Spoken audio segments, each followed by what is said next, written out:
Now we're going to take a ride on the Reading to discover how Jerry Strangarity has made the sights of Pennsylvania come to life with his structure modeling.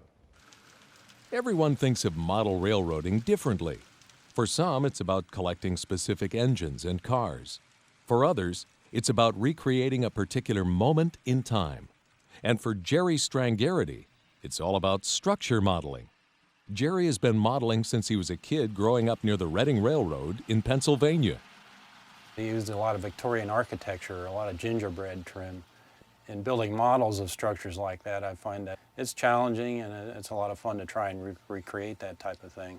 And another thing I liked about the Reading Railroad was the type of land that it traversed. It went everywhere from the coal regions in upper Pennsylvania through the hilly areas, the farm areas, the urban areas like Reading, Pennsylvania, and down to Philadelphia where you had the waterfront. So you have a little bit of everything. And from a modeling standpoint for model railroading, there's a lot there to keep your interest. Jerry's skills at modeling led him to create a version of downtown Philadelphia that's filled with details, both large and small. Since Philadelphia is the biggest city that the Reading services, it makes sense that it takes up such a large amount of Jerry's layout, with an area that's 16 feet long by 3 feet wide. To get there, Jerry's HO-scale Reading Railroad rides through a tunnel, passes the Texaco oil refinery, then commercial and residential areas, and finally, downtown. One of the most unusual buildings is this 2-deck ice plant that the railroad used for refrigeration cars.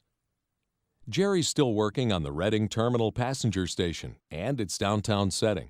He likes to add lots of details to make his models look realistic, including barrels and piles of junk. Most of the buildings are scratch-built and based on real Philadelphia landmarks. Not many people can just look at a picture of a building and then model it without first making detailed plans. But Jerry does this all the time. He's modeled buildings after pictures in magazines, like this corner bar, or photographs he's taken himself, this classic Wagon Works building. He's even modeled a building based upon stories his grandfather told him. Well, many years ago, I was talking to my grandfather about his early days working as a kid in Reading, Pennsylvania. And he was telling me he used to work at the Reading Company car shops. And he was describing the conditions that he worked under, dirt floors and long hours and that sort of thing. And I began to think that this would be neat to build a model of something like that. So I put all those ideas together in my head and drew up some plans and built a model. But just because Jerry likes to focus on modeling doesn't mean he's ignored the railroad part of his model railroad. He hand-laid most of the layout's tracks and cut tens of thousands of ties. When it's completed, the layout will represent the Reading Railroad in the 1930s and 1940s. A fan of the steam era, Jerry has paid particular attention to the signals. The signals, one at each end of the city, are modeled from actual Reading Company blueprints, and they're an odd sort of signal. They're called hall banjo signals, and they were used almost exclusively on the Reading. And the Reading used them even up into the 50s, so they were a common sight on the Reading, and when you see a banjo signal like that, it speaks Reading. Some modelers might think even Jerry's modeling materials and techniques have a touch of nostalgia to them.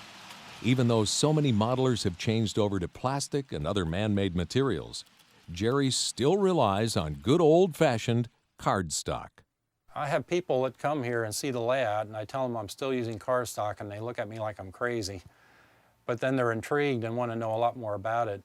Back in the 50s, cardstock was the mainstay of model building. In the days before styrene and other materials came on board. Cardstock is, well, for one thing, it's cheap. And when I started modeling, of course, I was a kid, and we didn't have a lot of money to go buy trains. So if I wanted something, I had to build it. And cardstock is also easy to work with. It's easy to cut window openings and so forth out with a knife. And it's just a versatile, easy material to work with. Now that the Philadelphia modeling is almost complete, Jerry is looking forward to finishing up the rest of the layout. He's planning on creating a large area that will depict the Pennsylvania coal mining country. I'm looking forward to that because I've been spending quite a few years building just city with lots of buildings, and now I want to build some mountains, so I think the coal regions will be my next project.